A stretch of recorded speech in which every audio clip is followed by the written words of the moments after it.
Solicito a senhora primeira secretária que proceda a chamada para o registro da presença dos jovens vereadores para o início desta sessão ordinária. Jovem vereadora Ana Clara, presente. Bruno, Presente. Enzo, ausente. Giovana Ferracini, ausente. Giovana Toral, ausente. Giovana Leite, Presente. Giovana Zonaro, Presente. Jacques Otávio, ausente. Júlia, ausente. Letícia, ausente. Luiz Ricardo, Presente. Luísa, ausente. Raquel, ausente. Sara Cristina, Presente. Sofia Cunha, ausente. Sofia Faria, Presente. Tarsila Borges, Presente. Tainá Adão, Presente.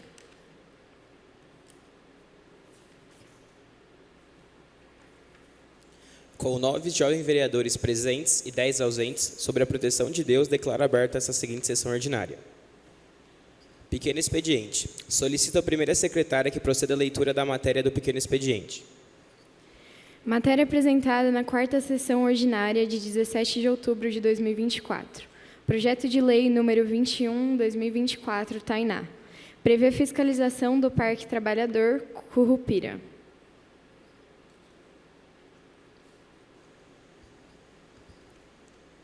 Tribuna Livre. Convido Fabrício Chagas, presidente do Conselho Municipal de Juventude de Barueri, a se pronunciar na tribuna.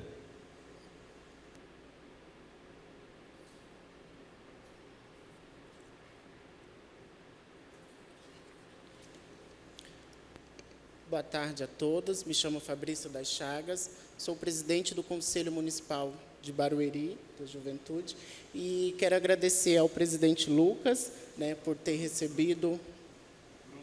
É Bruno? Desculpa, quero agradecer ao presidente Bruno por receber o Conselho Municipal da Juventude aqui. E é uma honra para a gente sair lá de Barueri e vir conhecer e acompanhar o Parlamento Jovem.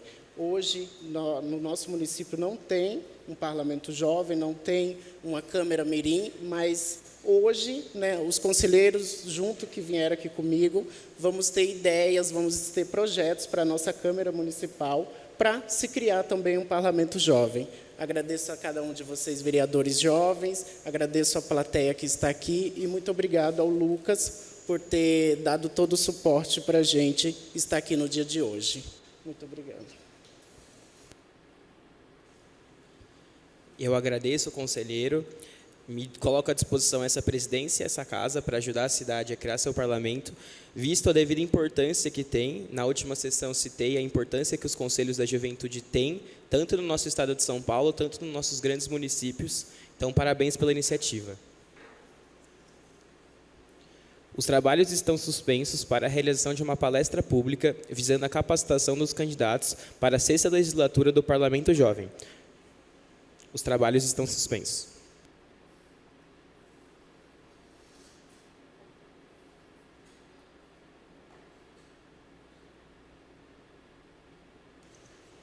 Boa tarde a todos.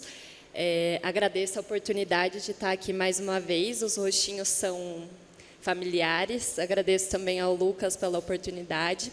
Agradeço também aos presentes. E hoje eu venho aqui em nome da Politize. Inclusive, ele falou que é de Barueri. Lá em Barueri também tem um trabalho da Politize, lá na cidade. Então, acredito que dá para juntar aí os dois, E já vem alguns anos que eu venho aqui falar com os jovens e um relato que me enche de alegria e de esperança, porque eu acredito que a nossa esperança está na juventude. E a Politize, me apresentar de novo, meu nome é Natália De Maria, eu moro em Jundiaí, sou advogada e sou voluntária da Politize. Para quem não conhece, a Politize ela é uma organização da sociedade civil E o nosso lema maior é educação política a qualquer pessoa em qualquer lugar. E quando a gente fala de educação política, nós não falamos de política partidária. Então, é uma coisa que eu sempre dou ênfase, né? A gente fala sobre políticas públicas, que de fato é o que importa, né? De fato é o que vai ser efetivado ali para cada cidadão. E hoje, acho que vocês já viram, a gente fez um workshop aqui no ano passado sobre comunicação não violenta. E aí lembra até que a gente trouxe algumas pautas. E hoje eu trago um novo projeto da Politize, vocês vão ser os primeiros em Jundiaí a receber, depois a gente vai para outras escolas, né? E o Policine, que a gente vai assistir 2 vídeos e depois eu vou abrir, né, para a gente conversar sobre, a Politize traz isso, né? Traz esse projeto com que intuito? De trazer informações, estimular as pessoas, tanto vocês aqui, né, quanto a plateia, estimular as pessoas a fortalecerem esses valores democráticos. E quando eu falo isso, a gente tenta romper o quê? A tendência que hoje em dia nós temos de que 89% da população raramente adentra alguma conversa, né, algum debate. Então, geralmente, acaba sempre tendo um desconforto. E como a Politize já traz inicialmente isso sobre a comunicação não violenta, que a maioria, né, dos jovens já viram a nossa palestra aqui, hoje a gente vai trazer 2 vídeos e a gente vai estimular uma conversa sobre eles. Eu peço que vocês prestem atenção. São 2 vídeos rápidos de acontecimentos históricos, e não só em relação à política, mas também traz um debate em relação ao jornalismo, à fotografia. Então, assim, prestem atenção que depois a gente vai ter uma conversa sobre eles. São curtos, garanto.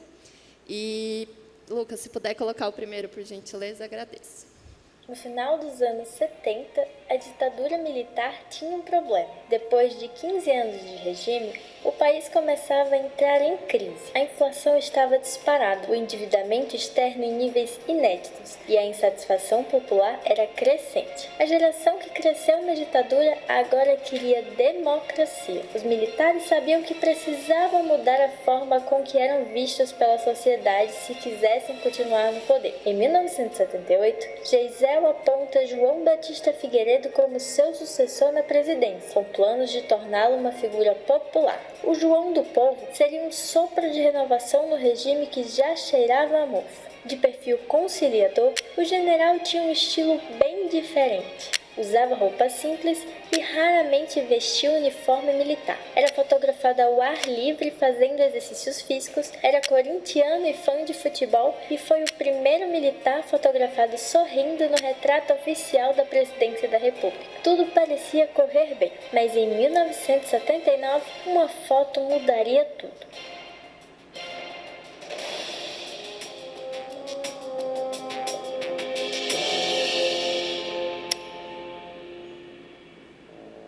João Batista Figueiredo foi o último ditador do regime militar brasileiro e talvez o mais controverso de todos. Isso me deixa muito satisfeito. Entre diálogos sobre a abertura política e sinais de retrocesso, ele foi o presidente que disse em sua posse que faria do Brasil uma democracia, alegou em alto e bom tom preferir o cheiro de cavalo ao cheiro de polvo e, ao deixar o cargo, pediu que o esquecesse. Jurei também conduzir o país à democracia. É preciso mudar ou exercer a arte da mudança. Durante seu governo, o país enfrentou altas taxas de inflação, estagnação econômica e problemas na gestão fiscal. O milagre econômico de antes agora era uma dívida impagável que os militares pareciam já não dar conta. O governo Figueiredo durou 6 anos. A partir do segundo ano, muito difícil do ponto de vista econômico. Do ponto de vista moral, eu destacaria o caso do Rio Centro. Queria lembrar para vocês uma resposta um tanto quanto truculenta do Figueiredo quando ele assume. Perguntam para ele: presidente, quem for contra a abertura? Quem for contra a abertura, eu prendo e arrebento. Foi até uma das frases mais icônicas dele. O cenário internacional mudava e a dinâmica da Guerra Fria dos anos 60 já não era a mesma. Logo viria uma intensa pressão da sociedade civil, de grupos políticos e da comunidade internacional por anistia para presos políticos, eleições diretas e maior democratização. A ditadura já não parava de pé. Então você tem vários movimentos sociais organizados no final dos anos 70. Aquilo que talvez estivesse muito difuso antes, ali você tem uma convergência de insatisfação e uma necessidade de falar assim, olha, chega, não dá mais. Figueiredo, com seu estilo pessoal, era a última tentativa da ditadura em mudar sua imagem e se adaptar ao novo tempo. Mas a queda na credibilidade do regime parecia ser um movimento irreversível, e o novo presidente não ajudava. Em setembro de 1979, a revista Veja estampou em suas páginas uma imagem icônica e subversiva. Na fotografia, o então presidente compartilhava o quadro com uma pequena menina de aproximadamente 5 anos, que se recusava a estender sua mão ao ditador. Enquanto a maioria dos fotógrafos evitou registrar o constrangedor momento com medo de retaliação, Rinaldo Nicolaevski capturou imagens das tentativas fracassadas do general para persuadir a garotinha a cumprimentá-lo. E aí vários repórteres estavam juntos também e ficaram ali esperando o momento que ela fosse cumprimentá-la para fazer uma foto. O pai viu uma oportunidade naquele momento, né? Viu uma criança se recusando a tratar pessoalmente com o presidente, registrou aquilo, correu para o jornal. E aí, pelo que eu ouvi também, foi o seguinte, ele correu para o jornal, suponho que já tivesse receio de que o filme fosse tomado dele, por exemplo, e assim por diante. Então ele correu, revelou a foto. A foto foi inicialmente rejeitada pelo jornal onde o fotógrafo trabalhava, por conta do receio da censura, mas acabou ganhando notoriedade em outros veículos, inclusive no exterior, sendo vista como um símbolo de resistência à ditadura militar. A imagem foi apresentada como uma representação poderosa dos desafios e limites da política de conciliação promovida por Figueiredo. A relutância da menina em dar as mãos ao ditador simbolizava a resistência à autoridade em um período em que o Brasil estava passando por profundas mudanças políticas. Então, a foto da menina, ela expressa no imaginário algo muito mais do que uma birra de criança. Ela expressa no imaginário uma insatisfação que era generalizada, estava dada. E veja, era uma insatisfação que tocava, até alguns setores do empresariado já achavam que a manutenção do regime militar já não gerava lucros, já não gerava dividendos. A publicação fez com que a fotografia se tornasse um ícone do fotojornalismo, refletindo a tensão entre o poder do regime e a busca da sociedade por liberdade e justiça, mas também abriu portas para teorias polêmicas. Rolaram boatos na época de que aquela cena teria sido planejada por opositores ao governo Figueiredo. Era comentado até mesmo que estava sendo preparada uma investigação para determinar se a menina em questão havia sido infiltrada e instruída a realizar esse ato mal criado. Em 2008, os fotógrafos Juvenal Pereira e Juliana Rezende, da agência noticiosa BR Press, deram início à campanha Quem é essa garota?, em comemoração ao Dia Internacional da Mulher. 32 anos depois do registro, em 2011, a garotinha da foto foi encontrada pela imprensa e esclareceu os fatos sobre o momento da imagem. Foi encontrada após 32 anos a menina da foto, que virou símbolo do desgaste da ditadura militar brasileira. A criança da foto é Rachel Clemens, filha de um funcionário do Departamento de Estradas e Rodagens de Minas Gerais. O pai da Rachel havia sido convidado para um evento no Palácio da Liberdade, onde teria a oportunidade de encontrar o presidente Figueiredo. Ela conta isso numa entrevista, que as pessoas falaram, dá a mão pra ele, dá a mão pra ele, dá a mão pra ele, e ela detestava que obrigassem ela a fazer alguma coisa. De uma birra juvenil, né, de uma birra infantil, surge uma grande imagem do desgaste final, do último capítulo da ditadura militar. Depoimentos a diversos veículos mostraram que na época Raquel Clemens não entendia o que os militares representavam. Sua mãe estava bastante chateada com Raquel e queria que ela cumprimentasse o presidente, assim como todas as outras pessoas que estavam presentes no evento. No entanto, Raquel acabou contrariando todos, pois seu jeito de menina naquele momento prevaleceu. Quase uma birra de criança de não querer ser, cumprimenta fulano, ela assumiu um outro significado a foto. A imagem, nesse caso, ela acabou sendo catalisadora de um sentimento que comunica uma imagem muito compreensível. A ideia,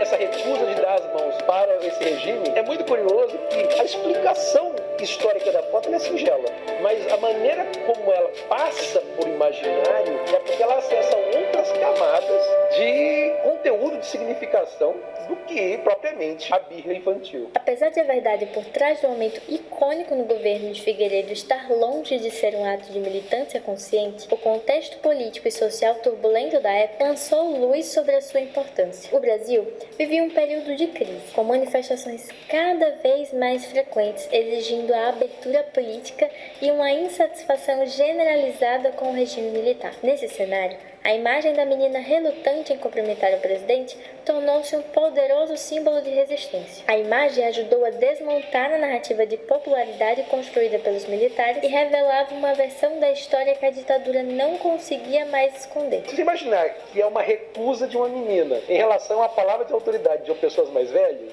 já tem toda uma carga revolucionária aí. As imagens, elas têm vida própria e elas podem transitar de maneira muito livre e criar novos significados que podem orbitar entre o que era literal e o que era ficcional, o que era real, o que era imagético, o que estava no imaginário naquele momento, em 79. A menina da foto faleceu em 2015, sem encontrar o fotógrafo que a fez entrar para a história. E no desfecho desse governo, Figueiredo, a contragosto, cumpriu a sua primeira promessa como presidente: fazer do Brasil uma democracia. Ele deixou o poder em 1985, não buscando a prorrogação de seu mandato, mas pedindo uma eleição direta para sua sucessão. Chegava ao fim a ditadura e o Brasil entrava em uma nova etapa da sua história.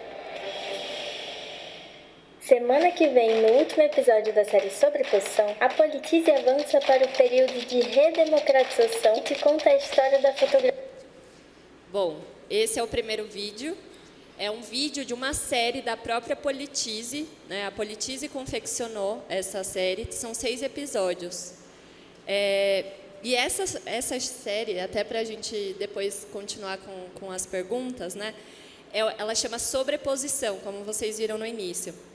E o intuito da Politize, quando fez essa série, é justamente de entrar, de fato, nessa história política do Brasil, através do olhar fotográfico, né? Então, isso que a gente vai conversar daqui para frente. E aí, cada episódio dessa série acaba desvendando, né, um contexto, um evento, que faz com que a gente consiga enxergar além da lente. Porque, como vocês viram, né, na época teve toda aquela repercussão. E depois quando ela tinha quase 41 anos, que ela justificou, acharam a menina e explicaram, né? Então, assim, na época, depois a gente vai falar sobre isso, mas na época, se a gente for pensar, era uma criança, né? Ninguém olhou para aquela fotografia e pensou, é só uma criança que não quer falar, né? Que não quer cumprimentar ali. E agora a gente vai assistir o segundo episódio. Vamos lá, pode colocar. O Brasil vivia o fim da ditadura. Sem eleição direta, Tancredo Neves foi eleito pelo Congresso Nacional em 1984. Com a popularidade em alta, logo o mineiro se tornou símbolo de um novo tempo. Em março de 85, as expectativas cresciam e as ruas de Brasília já estavam tomadas por bandeiras e faixas esperando a posse do primeiro presidente civil desde o golpe de 64. Vai ficar dentro desse boneco o dia inteiro? Até a democracia raiar no Brasil! Foi na véspera da passagem da faixa presidencial que Tancredo se sentiu mal e precisou ser internado às pressas. Submetido a uma cirurgia de emergência, ele não pôde comparecer à tão esperada posse e, em seu lugar, Sarney assumiu o cargo. As notícias continuaram a se espalhar. Histórias e boatos surgiram e o quadro de saúde do presidente não melhorava. Poucos dias depois, algumas pessoas diziam que Tancredo já havia morrido. Sarney impopular e os militares ameaçando voltar ao poder. Era necessário acalmar os ânimos e tranquilizar a população. E foi assim que essa foto surgiu.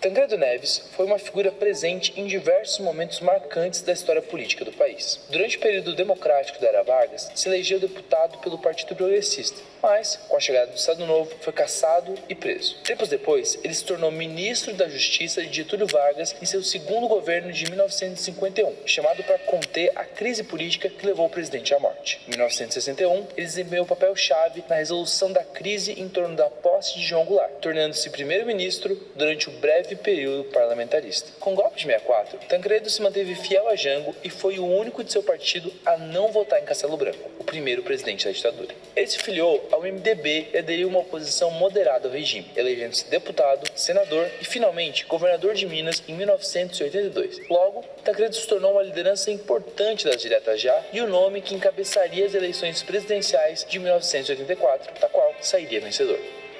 Não há pátria onde falta democracia.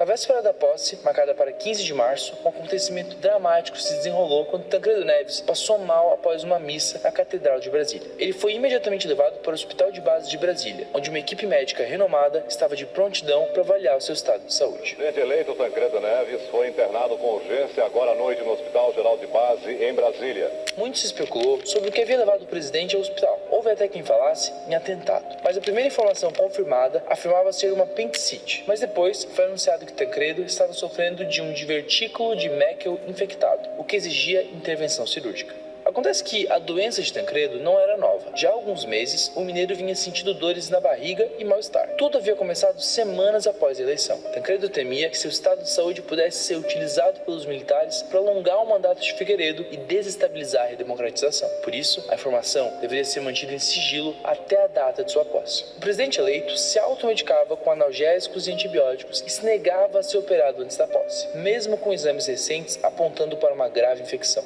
Mas na madrugada do dia 15, ele foi finalmente levado ao hospital para realizar sua cirurgia. Ao final, foi anunciado que o procedimento havia sido um sucesso e que o divertículo havia sido removido. Mas a informação era falsa. Elcio Miziara, médico responsável, revelou anos depois que o que havia sido removido era um tumor benigno. Mas, com receio da repercussão política com o termo, ele decidiu falsificar o laudo. Naquele momento, havia uma questão urgente. Com Tancredo inabilitado, era necessário que alguém assumisse a presidência em seu lugar. Sarney, seu vice, era um apoiador até a última hora da ditadura. E quando migrou para o MDB, foi visto pelos militares como um traidor. É curioso que o Brasil sai da ditadura com protagonistas que participaram diretamente da ditadura, não os militares. Eu quero lembrar que o presidente da República, que vai assumir com a morte de Tancredo Neves, era o seu vice-presidente, era nada mais, nada menos que o bigodudo José Sarney, que foi presidente do partido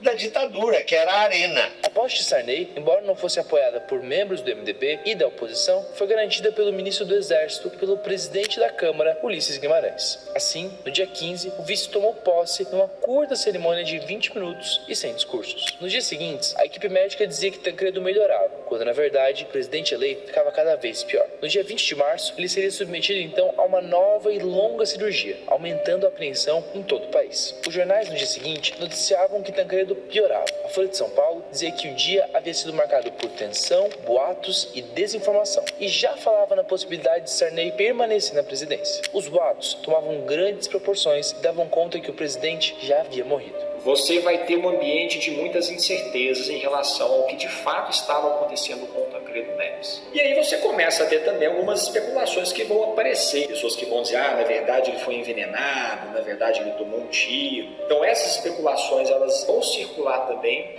socialmente, no boca a boca, entre a população. Era necessário acalmar a população. E para isso, Gervásio Batista foi chamado para fazer uma foto de Tancredo.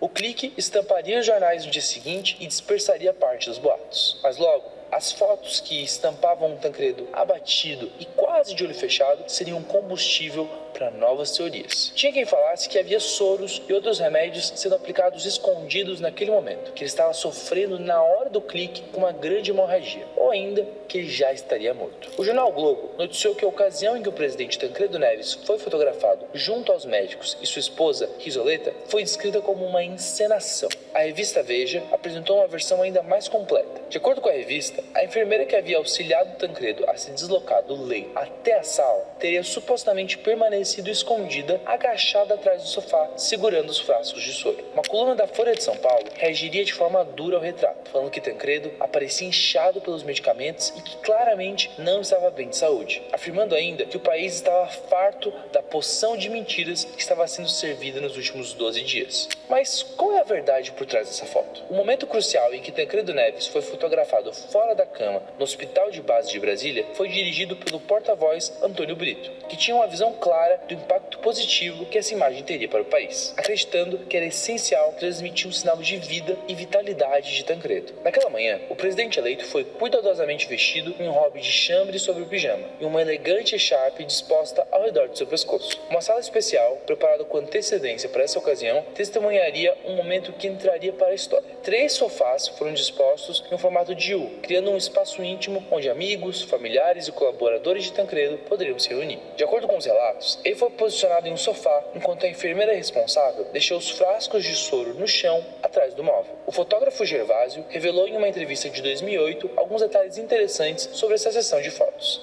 Ah, vivíssimo. E essa história que todo mundo cria aí, o mundo inventa uma coisa, ele está mais vivo, como eu estou falando aqui agora. Ele mencionou que o principal médico de Tancredo, o Dr. Batista, estava presente e que, de maneira notável, estava abraçando o presidente. No entanto, Gervásio pediu ao médico que tirasse a mão das costas do presidente para evitar qualquer insinuação de que ele estava sendo amparado. Quando questionado se houve alguma armação naquele momento, Gervásio foi enfático em sua resposta: não. Após a sessão de fotos, Tancredo foi acometido de uma hemorragia intestinal. Em seguida, foi transferido para o Instituto do Coração, em São Paulo, onde passaria por mais 5 operações. A Globo vai adotar muito esse discurso, que é mostrar aquela situação do Tancredo Neves como uma espécie de martírio, uma espécie de herói, praticamente um mártir, alguém que estava se sacrificando em nome do Brasil. E a gente sabe que dentro do cristianismo existe sempre essa narrativa da questão do sacrifício, que morreram em nome da fé. E aí você tem um dado curioso, né? Quando ele morre, vão fazer toda a divulgação da morte dele, a gente já está no 21 de abril de 85, que é dia de Tiradentes, que a partir da República, né, foi transformado num herói nacional. Você tem a aproximação com a figura do Tiradentes e você tem a aproximação com a própria figura de Cristo, como alguém que estava se sacrificando, passando por um verdadeiro calvário. Foram 38 dias com plantões diários e com uma multidão de apoiadores acampada em frente ao hospital. Até que no dia 21 de abril de 1985, feriado do Tiradentes, às 22h29, o porta-voz da presidência compareceu à sala de imprensa para comunicar que Tancredo Neves havia morrido. Lamento informar que o excelentíssimo senhor presidente da República, Tancredo de Almeida Neves, faleceu esta noite no Instituto do Coração, às 10h20. A foto, ela cria um certo receio. E talvez por causa disso mesmo, o Sarney, no mês seguinte, em junho, né, pouco depois da morte de Tancredo, ele já encaminha ao Congresso uma emenda constitucional para convocar uma Assembleia Nacional Constituinte. Essa imagem é uma imagem, ao mesmo tempo, de uma grande decepção, da perda de um sonho, mas, ao mesmo tempo, ela provoca atos práticos muito concretos. Essa foto talvez pudesse ter sido um anúncio do sepultamento da democracia, ela acabou sendo a possibilidade da sua implementação real. Em 1954, a morte de outro presidente parou o país, Getúlio Vargas. No terceiro episódio da série sobre oposição, a gente conta como esse momento mudou o país e foi capaz de adiar a ditadura militar em 10 anos. Bom, enquanto eu estava assistindo, eu já assisti esses vídeos algumas vezes, fiquei me questionando se naquela época que não tinha tanta tecnologia, né, o impacto foi desse tamanho. Imagina hoje, né, que às vezes a gente nem está no lugar, dá para fazer uma montagem, dá para fazer qualquer coisa. Então, assim, não tínhamos tecnologia e tudo isso acontecia, né, e trouxe todo esse impacto. E hoje, né, estamos aqui na era da tecnologia, que tudo é muito fácil de modificar, de alterar, né? Então, essa série tem 6 episódios. Então, depois, no próprio site da Politize, tem muito conteúdo histórico, informativo, para quem quiser acessar, tá bom?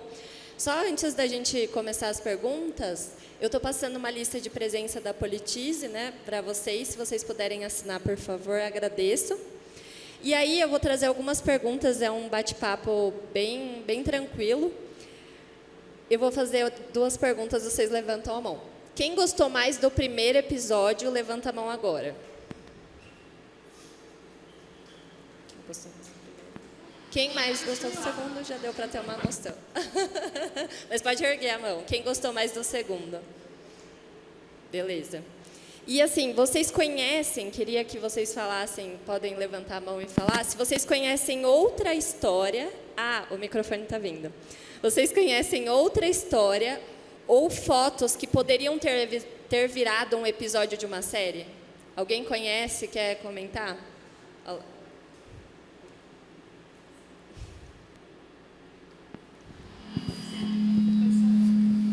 Bom, meu nome é Fabrício Porcari, eu gostaria de comentar da foto do Jânio Quadros, ex-presidente do Brasil, eleito em 1961, no qual é uma foto histórica que traz uma verdade, que traz uma importância histórica muito importante para o Brasil, para a história nacional, no qual foi a foto dele presenteando o líder comunista Che Guevara, que deu início aos protestos dos militares ao acusarem ele de comunista, o que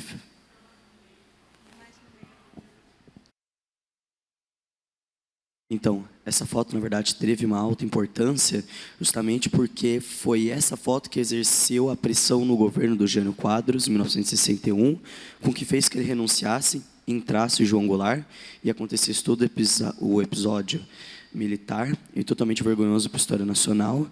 E essa foto é uma das fotos mais importantes para a história brasileira, porque sem ela talvez não teria acontecido essa vergonha que foi a ditadura militar no Brasil, que foi o Jânio Quadros no contexto da Guerra Fria, premiando um líder comunista da América Latina. Então, eu acho que daria com certeza um ótimo episódio para essa série, porque é uma foto que traz muita importância, muita história do Brasil, e que ela conta uma história de mais de 24 anos da época da ditadura militar. E é isso, muito obrigado. Obrigada a você. Alguém quer mais fazer? Só mais uma, se quiser, pode falar. Não.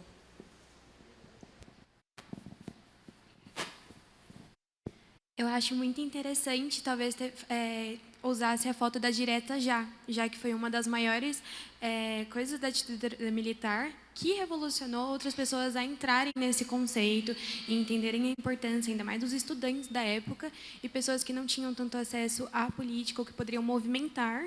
E assim que elas fizeram realmente a passeata e resolveram levantar seus direitos, aí foi sim que foi um marco mesmo para a ditadura, já que a gente está citando a ditadura bastante, e que foi uma foto que até hoje revoluciona e que a direta já é citada a todo tempo. Então, acho que seria muito interessante poder voltar e fazer um episódio sobre ele também. Enfim, obrigada. Imagina, obrigada a você. Ontem, dia 15 foi dia dos professores, vocês devem ter visto que na internet voltou aquela imagem de 2013, né, que tem uma barreira policial e uma professora meio que apontando, assim, discutindo. E a gente sempre traz, né, fala sobre essa imagem mais, né, atual, justamente de o quanto ela trouxe o impacto, né? E essa série, ela chama Sobreposições e não é à toa. E aí eu queria que vocês falassem se alguém tem algum palpite de por que ela chama Sobreposições.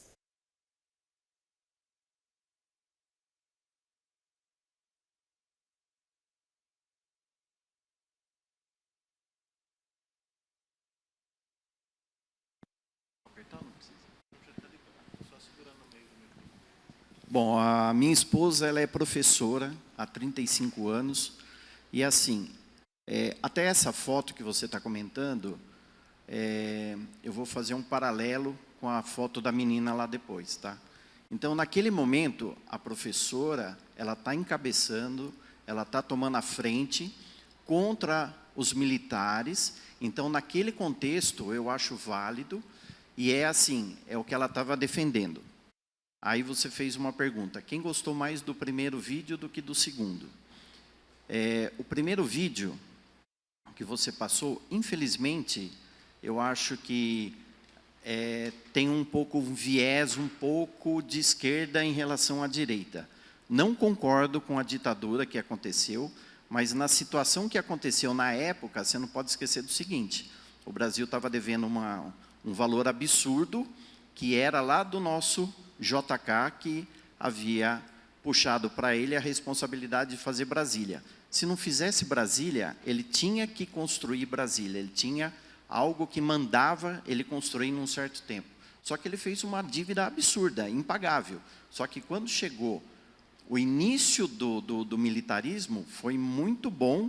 Se você olhar o PIB, a renda per capita, tudo que acontecia. O Médici, eu não gosto do Médici, lembrando, eu não gosto, mas o Brasil estava em ascensão. Só que chegou um momento que explodiu a bolha, não tinha como pagar.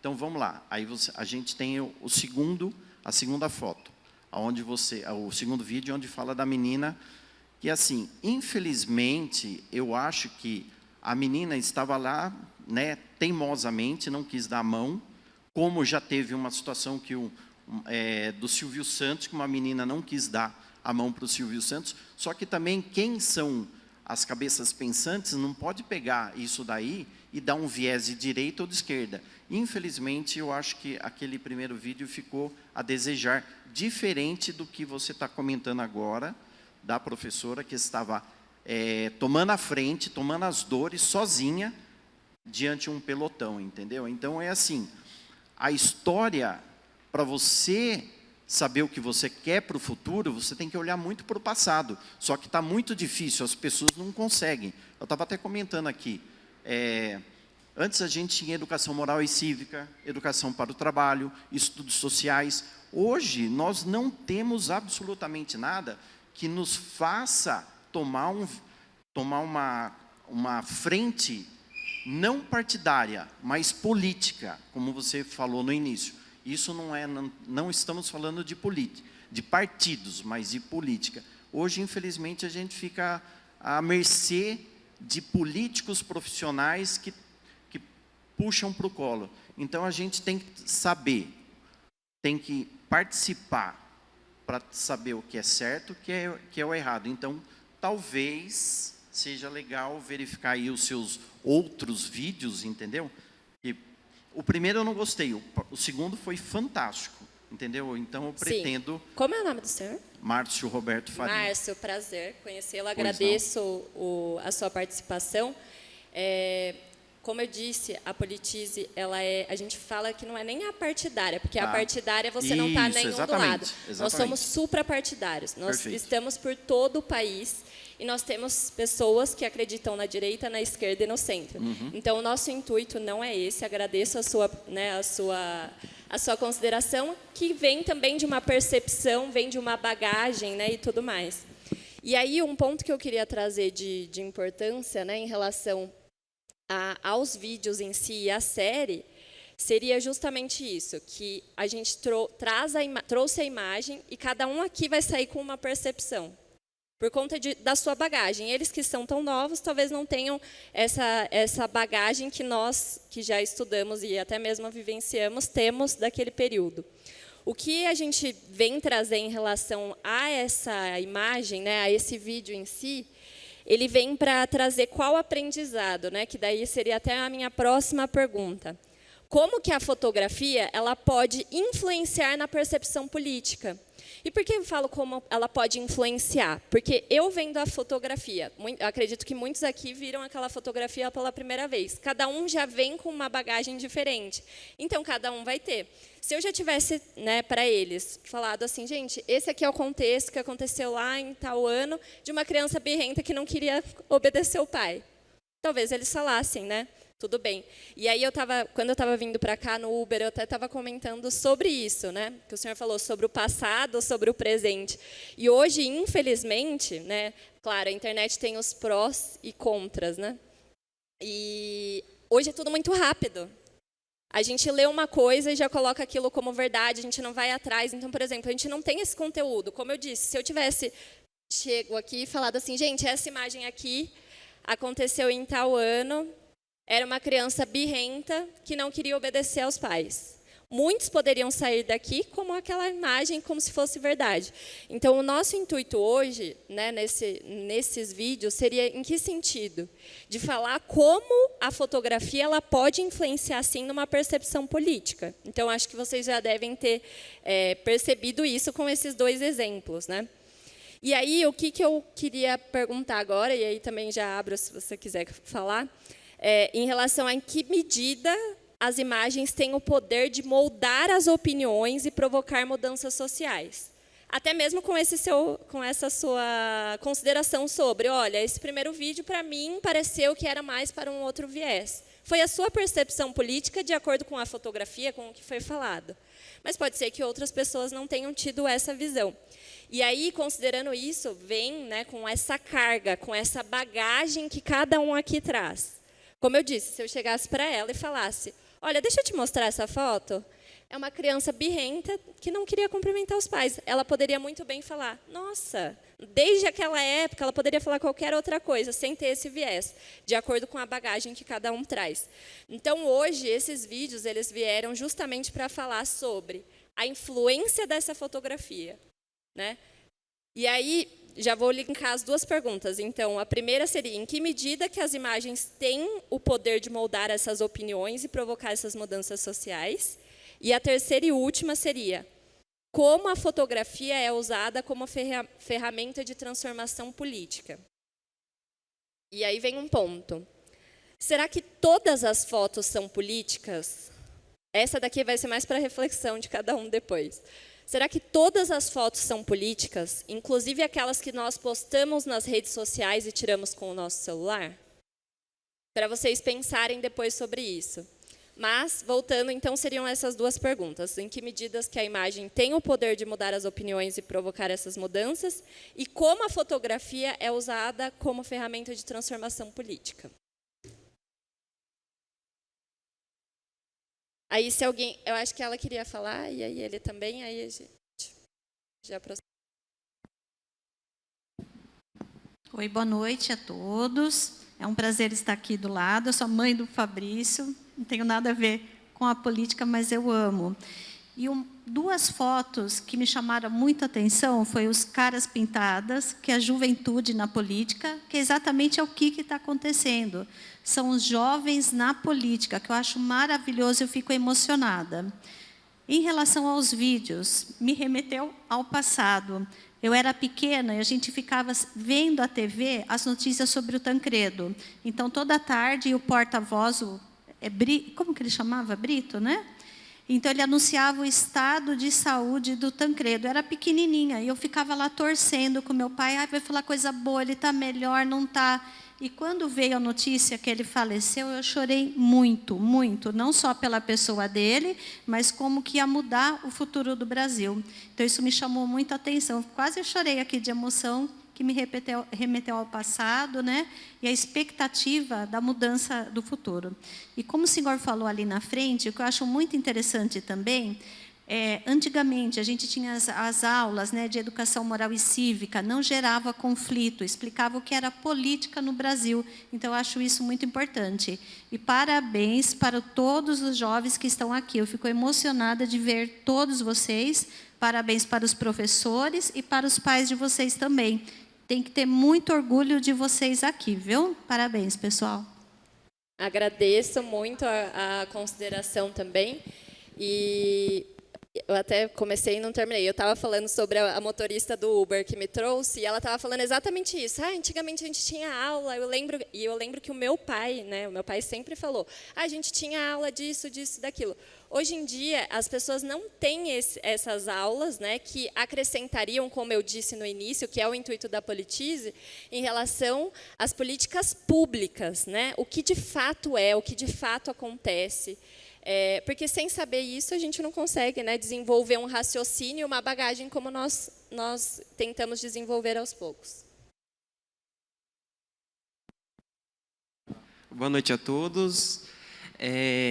Bom, meu nome é Pedro, eu sou candidato aqui da futura legislação, né?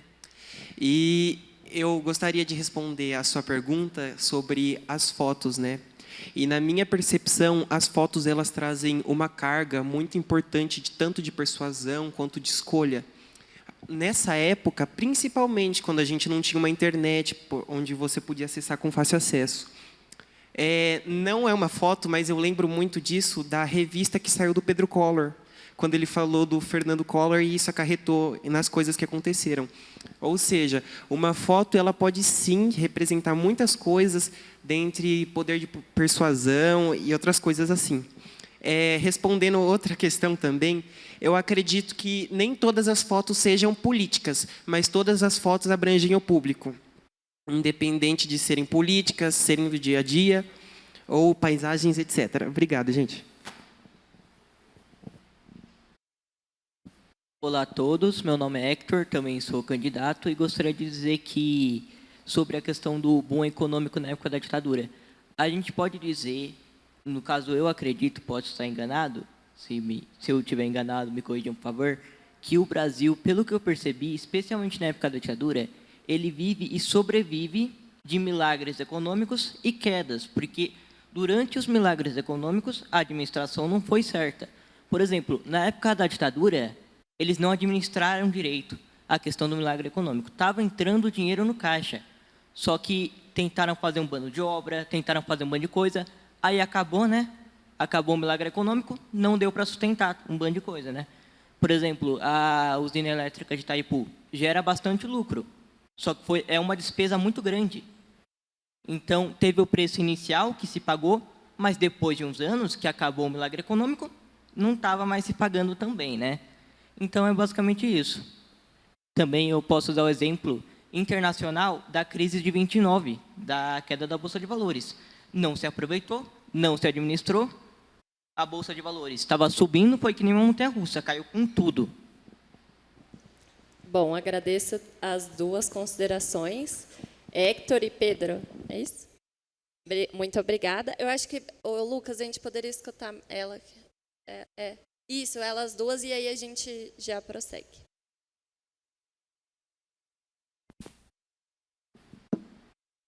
Oi, de novo. Boa tarde. Respondendo às suas perguntas, no meu ponto de vista sobre a fotografia, na verdade, eu acho que na política, muitas artes influenciam.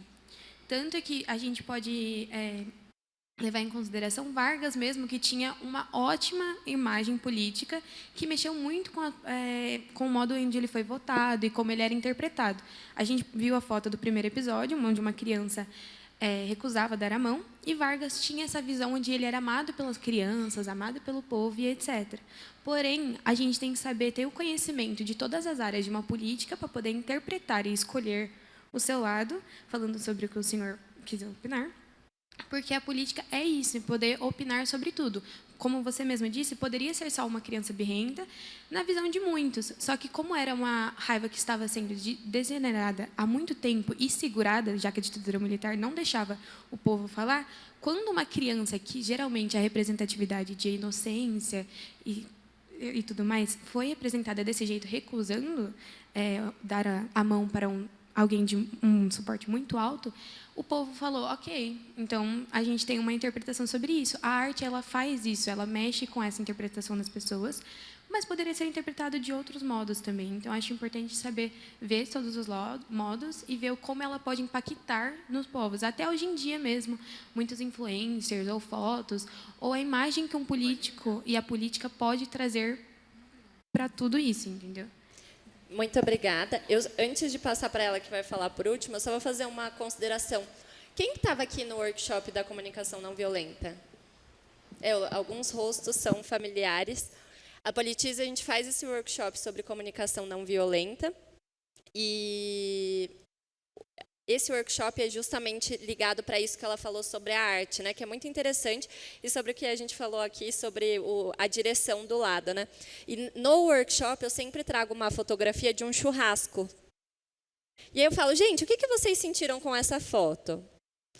Tinha várias pessoas fome, nossa, eu tô com vontade de comer churrasco agora, e outras falaram, eu sou vegetariana, eu sou vegana e eu não como.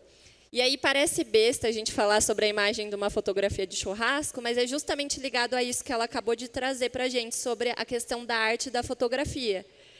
Quando a gente traz essa foto do churrasco, assim como a gente traz, por exemplo, são duas fotos que são bem impactantes e trazem essa visão, e aí a gente pode, de um modo mais simples, trazer para o Policine de hoje, é justamente esse, o do churrasco e o do Dia dos Mortos, que a gente posta a foto do cemitério e pergunta, a gente fala, eu me sinto triste, eu me sinto angustiado, e, ao mesmo tempo, a próxima fotografia é a comemoração do Dia dos Mortos, que tem no México, que é super tradicional. Então, assim, a arte, de fato, traz essa visão. E eu acho que, assim como a fotografia que a gente trouxe, também traz essa carga de interpretações. Pode falar, por favor. Bom, boa tarde a todos. Eu acabei perdendo um pouco do que estava sendo feito aqui, mas, a partir do ponto em que eu acompanhei, deu para formar uma visão. E eu espero que vocês consigam entender o que eu vou falar agora. Mas, assim, em relação à primeira fotografia da menina e ao vídeo do caso da morte do senhor presidente. Nós podemos tirar de tudo isso que são duas situações, de certa forma, similares, porque nos dois casos envolve uma questão da mídia, da fotografia e de como o povo vai interpretar aquele acontecimento. Independentemente de se é possível você traçar um paralelo político com a birra da menina, ou talvez essa teoria de que o presidente estivesse morto há algum tempo antes do que foi realmente dito que ele morreu, nós temos um outro fator, porque quando se trata da política, nós estamos falando também da mente humana. E quando se fala da mente humana, nem tudo é realmente tão exato assim. A partir do momento que você tem uma fotografia, essa fotografia ela tem uma carga que você pode interpretar ela de diferentes formas.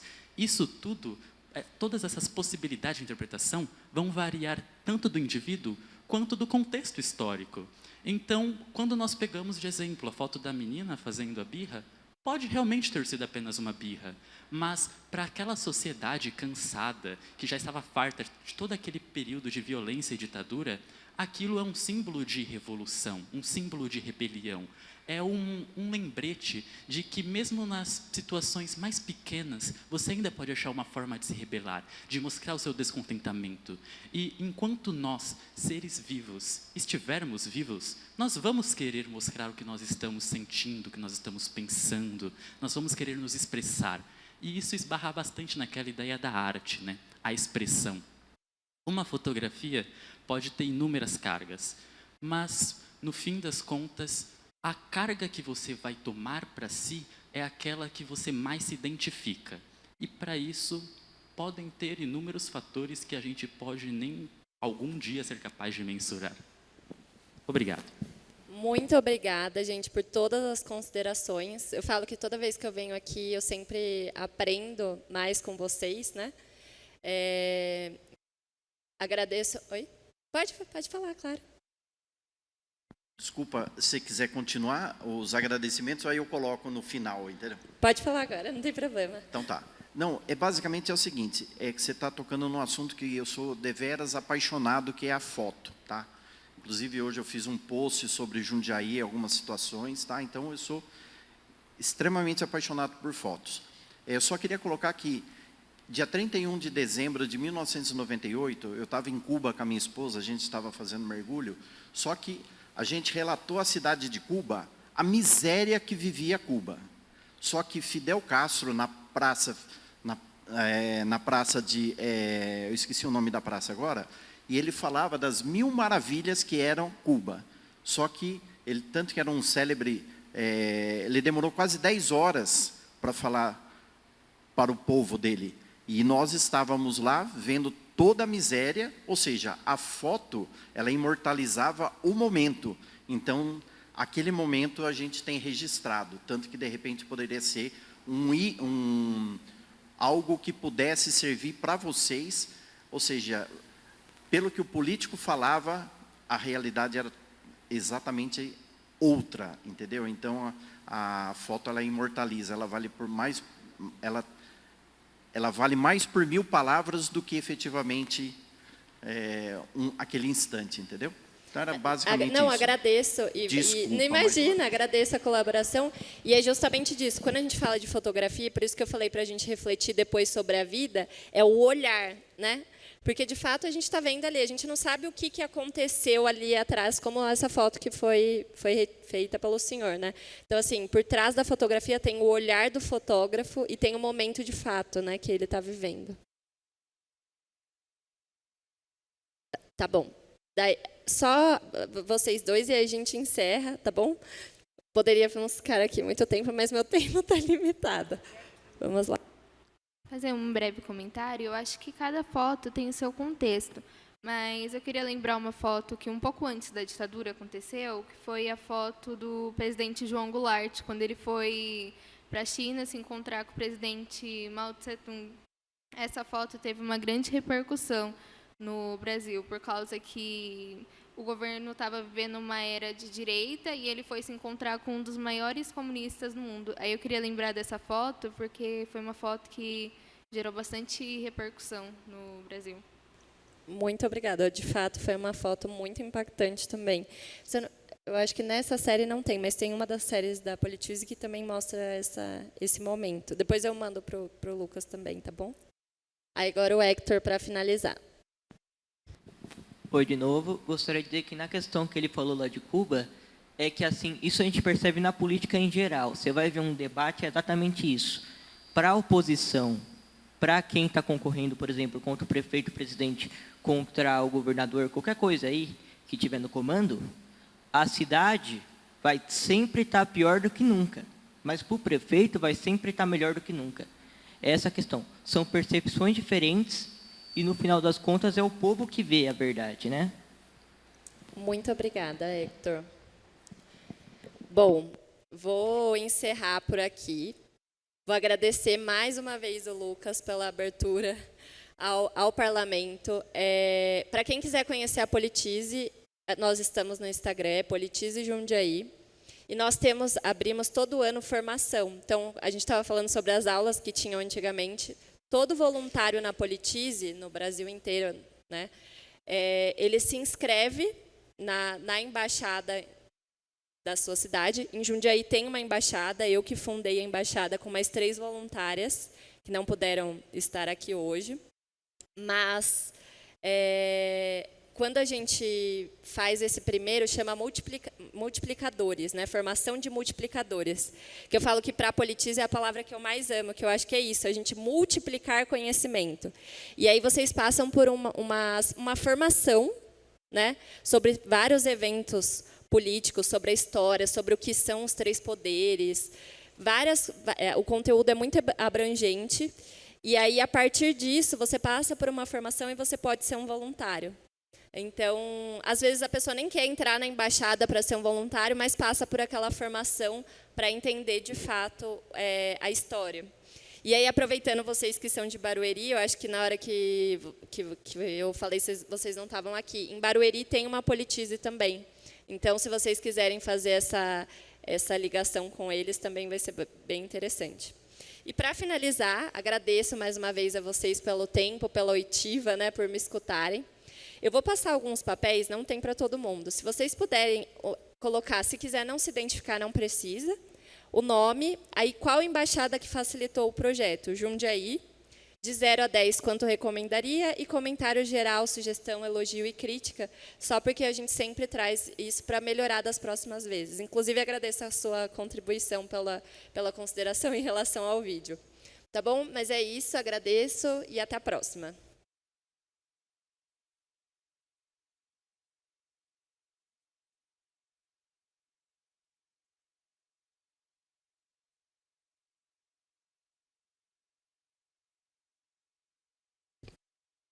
Eu agradeço pela palestra, pela segunda vez já estou assistindo, eu agradeço. E agora eu convido os conselheiros de Barueri para vir aqui junto com você para a gente tirar uma foto para deixar esse momento registrado, por favor.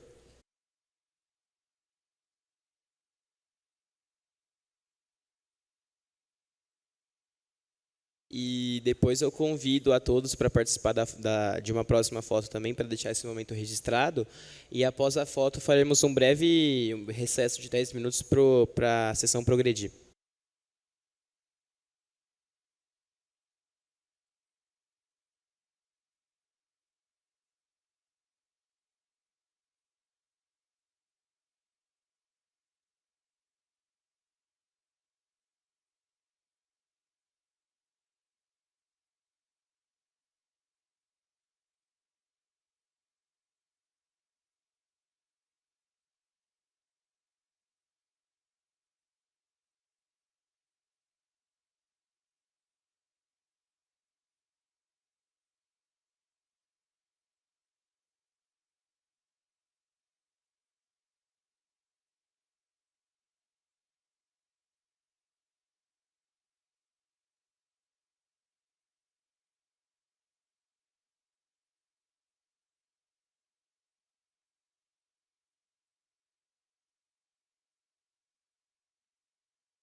Queria reforçar novamente o agradecimento à Politize Jundiaí e aos conselheiros de Barueri pela presença.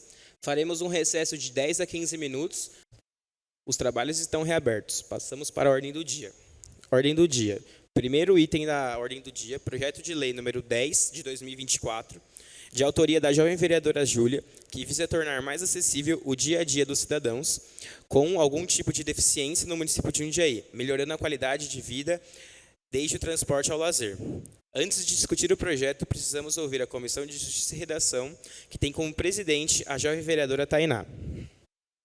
Peço o parecer da comissão.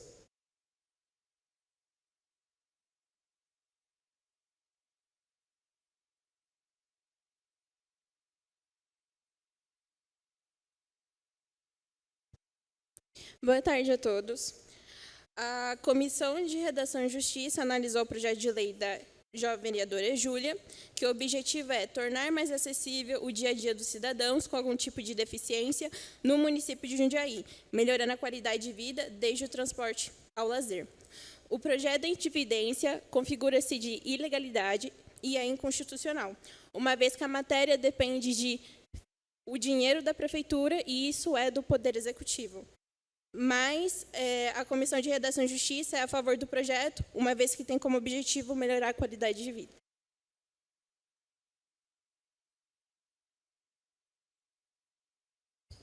Antes de discutir o projeto, precisamos ouvir a Comissão de Acessibilidade, que tem como presidente a jovem vereadora Júlia. Peço o parecer da comissão.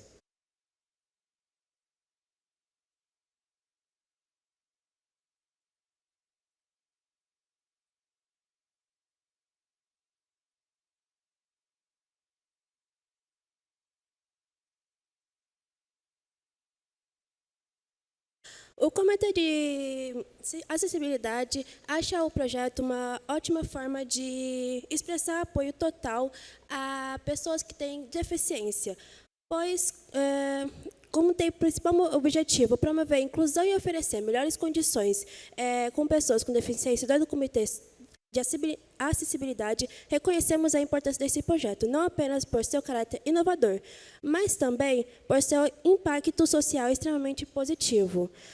Trata-se de uma iniciativa que reforça nosso compromisso com a igualdade de oportunidades garantidas que todos possam participar ativamente da sociedade, sem barreiras ou limitações impostas pela falta de acessibilidade. Acreditamos que esse projeto terá uma transformação significativa, tornando nosso ambiente mais inclusivo e justo. Por isso, o Comitê de Acessibilidade acha aprovado esse projeto.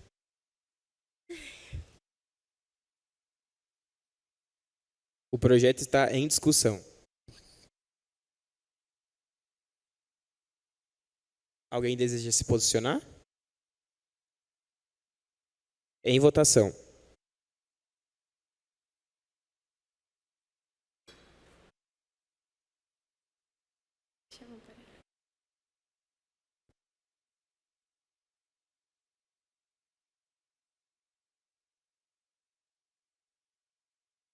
Jovem vereadora Ana Clara. Aprova.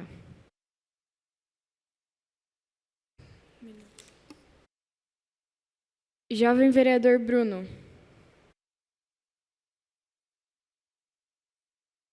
Aprova. Jovem vereadora Giovana Leite. Aprovo.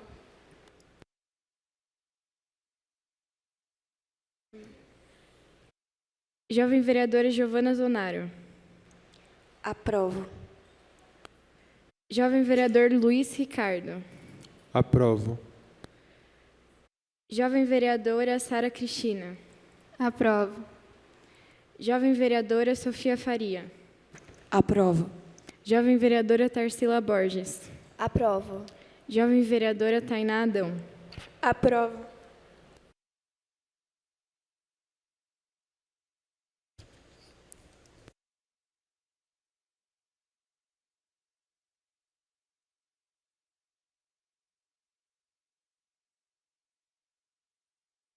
Com 9 votos favoráveis, o projeto está aprovado.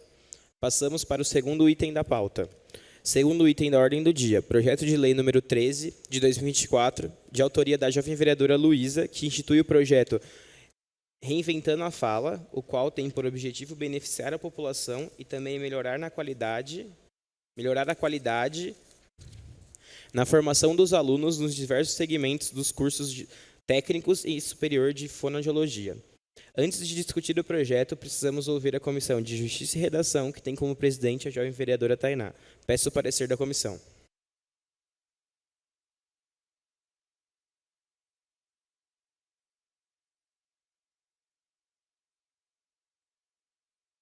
O projeto de lei da jovem vereadora Luísa é totalmente inconstitucional, porque isso afeta a competência da União. A partir do momento que o jovem vereador cria um projeto de lei que acaba confrontando a União, é totalmente inconstitucional. Porém, a Comissão de Redação e Justiça é a favor do projeto. Antes de discutir o projeto, precisamos ouvir a Comissão de Educação, Cultura, Lazer e Esporte, que tem como presidente a jovem vereadora Sofia.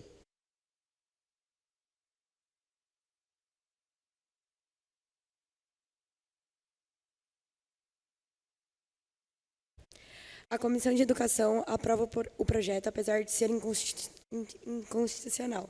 Cabe à Câmara fazer uma moção para o governo federal, pois o projeto oferece uma abrangente para a saúde da comunicação, desde a prevenção até o diagnóstico e tratamento das questões relacionadas à fala e audição.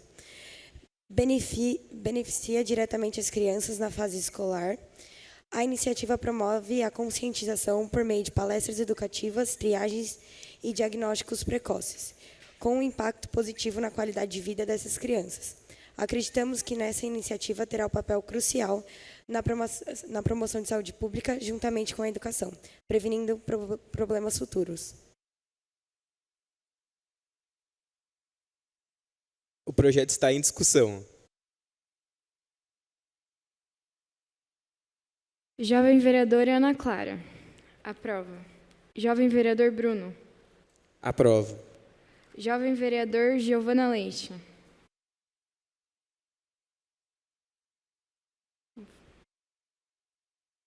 Não vota. Aprovo. Jovem vereadora Giovana Zonaro. Aprovo.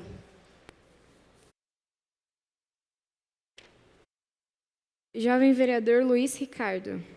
Aprovo. Jovem vereadora Sara Cristina. Aprovo. Jovem vereadora Sofia Faria. Aprovo. Jovem vereadora Tarsila Borges. Aprovo. Jovem vereadora Tainá Adão. Aprovo. Com 9 votos favoráveis, o projeto está aprovado. Passamos agora para o grande expediente. Tem a palavra o primeiro orador inscrito para o grande expediente, jovem vereador Bruno.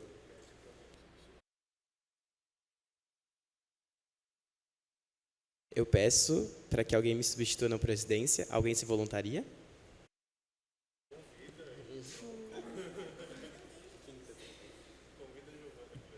Convida a Giovana para ficar na presidência. Só porque fez essa.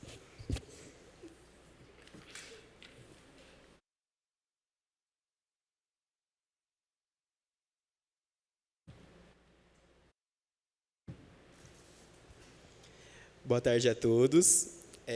Hoje o discurso vai ser um pouco longo, por causa que vários fatos ocorreram nesse tempo que a gente ficou sem sessão. Primeiro, eu gostaria de comentar um pouco sobre uma viagem que eu fiz à capital do Brasil, fui para Brasília. Representei o parlamento em algumas visitas oficiais que eu tive, tanto no Congresso Nacional, onde eu tive uma reunião com o deputado federal Hélio Lopes, do Rio de Janeiro. Ele é um dos líderes da oposição dentro do Congresso Nacional. E durante esse dia, a gente teve a entrega do pedido de impeachment do atual ministro do Supremo, Alexandre de Moraes. E eu estive lá para acompanhar a entrega desse pedido. Eu acho que é muito importante, por causa que eu consegui ver realmente como a democracia acontece no Brasil e como os fatos acontecem dentro do Congresso Nacional. Foi uma viagem muito proveitosa para mim, onde eu consegui aprender diversas coisas. A gente teve esse pedido de entrega do projeto de impeachment do ministro Alexandre de Moraes, a reunião com o líder da oposição ao governo, o deputado Hélio Lopes, e também participei de uma sessão no Senado, ao convite do senador Eduardo Girão, do Ceará, onde a gente falou sobre, na época ainda, o banimento da atual rede social X, o antigo Twitter, e foi muito proveitoso. A gente sentou numa bancada de senadores, que era liderada pelo senador Girão, do Ceará, e um dos senadores do Rio Grande do Norte, para conversar sobre isso. Dentro dessa bancada, a gente tinha senadores favoráveis e contrários, e é muito importante por causa que a gente vê momentos que tem oposição e como essa oposição, junto com a situação, faz a democracia acontecer, faz o Brasil girar. Isso foi muito importante para mim, para aprender realmente como o nosso país funciona com os políticos eleitos. Fui também ao Supremo Tribunal Federal, onde a gente tinha vários projetos, não projetos, mas vários processos sendo discutidos pelos ministros. Foi num dia em que um processo estava sendo relatado pelo ministro Alexandre, então a gente pode ver que mesmo tendo pessoas que discordam da posição dele e que pedem a saída dele do Supremo Tribunal, como a democracia realmente acontece, por causa que ele continua fazendo seus processos, continua cometendo sua função lá, e foi de suma importância para mim, porque eu consegui aprender também como funciona o judiciário brasileiro e não só o poder legislativo. Tive uma conversa com o assessor especial da mesa do Supremo Tribunal Federal, pude conhecer 8 dos 11 ministros do Brasil e o Procurador-Geral da República, o Dr. Paulo Gonet.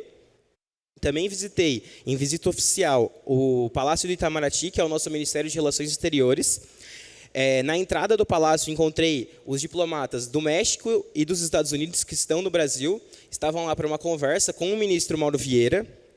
Pude conversar com eles para me ajudar na escolha da minha faculdade. Eu decidi fazer Relações Internacionais, então isso foi muito importante para mim.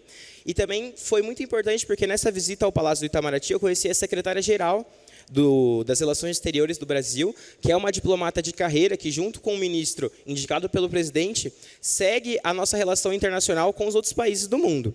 Então, foi muito importante para mim, porque foi realmente um divisor de águas para que eu pudesse escolher o meu curso, que é Relações Internacionais. Também visitei o Palácio do Planalto, não pude entrar por questão de segurança, mas consegui ver o presidente Lula. E nessas visitas, todos os palácios de Brasília apresentam museus sobre a sua história e a maioria sobre a história também do 8 de janeiro. Isso foi muito importante para mim, porque dentro do Supremo eu vi a cadeira quebrada e a Constituição que os manifestantes colocaram fogo na época, e dentro do Congresso Nacional eu consegui ver todas as vidraças quebradas e as portas que ainda continuam lá, as portas de vidro que estão quebradas, representando o que foi aquele dia, um possível golpe à democracia brasileira. E eu queria fazer uma interconexão com o ponto da falta da democracia na nossa eleição municipal aqui de Jundiaí. Em Jundiaí, agora no primeiro turno, a gente teve 5 bocas de urna aqui, que é o que configura crime eleitoral.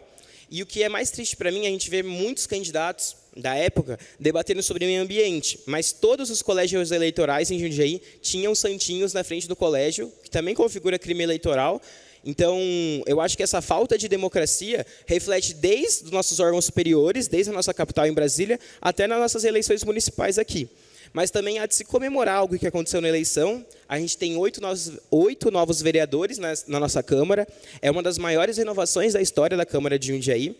A gente finalmente vai ter uma bancada feminina aqui na Câmara. A gente conta agora com 3 mulheres. A vereadora Késia foi reeleita e eleita também a vereadora Carla Basílio e Mariana Janeiro.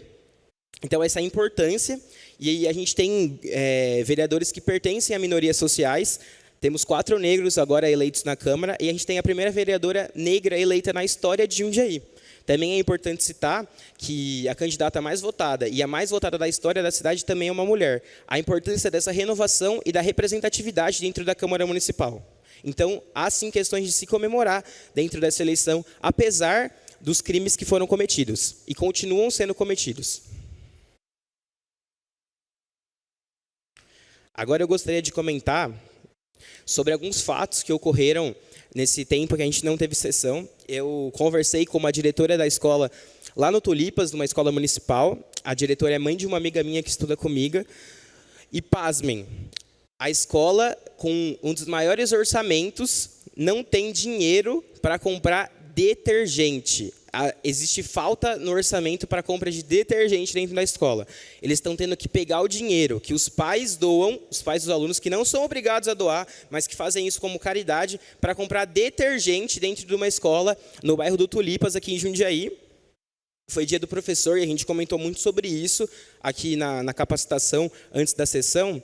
E é importante citar como esses professores são guerreiros para continuar estando dentro da educação de Jundiaí e do Brasil, por causa que são obrigados, estão sujeitos a estar em ambientes que não deveriam ocorrer para o exercício da educação de Jundiaí e do Brasil. A gente comenta muito que Jundiaí é a cidade das crianças, mas a gente faz um parque para todas as crianças e dentro das escolas deles, eles não têm detergente para fazer uma limpeza simples.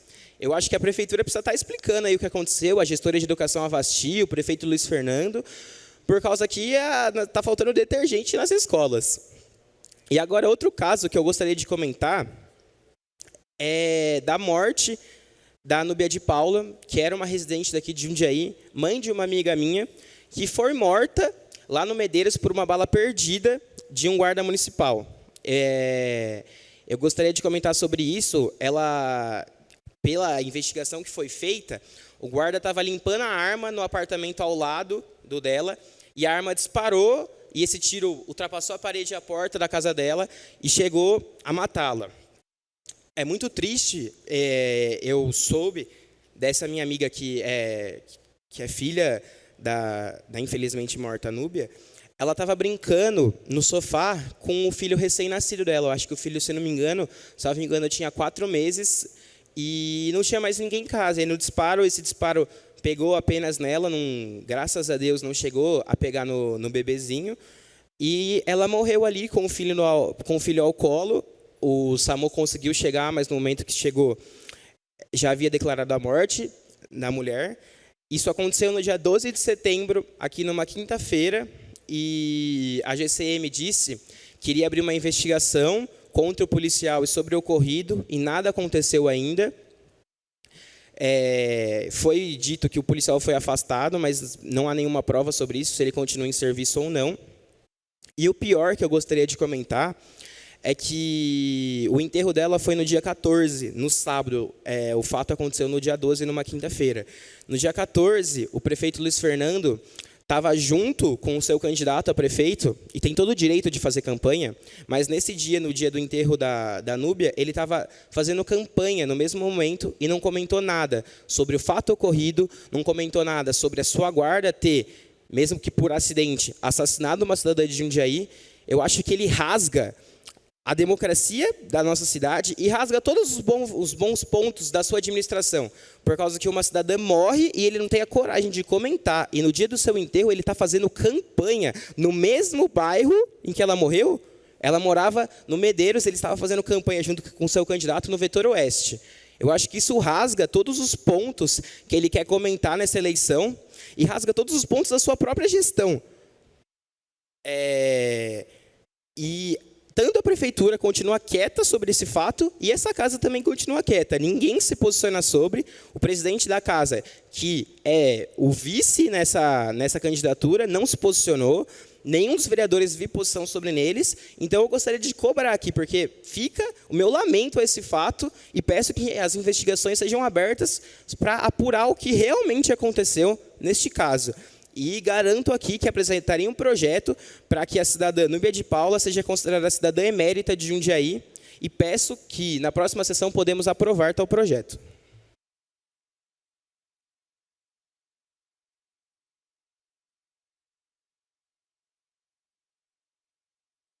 Não havendo mais jovens vereadores inscritos, com 9 jovens vereadores presentes e sob a proteção de Deus, está encerrada a presente sessão.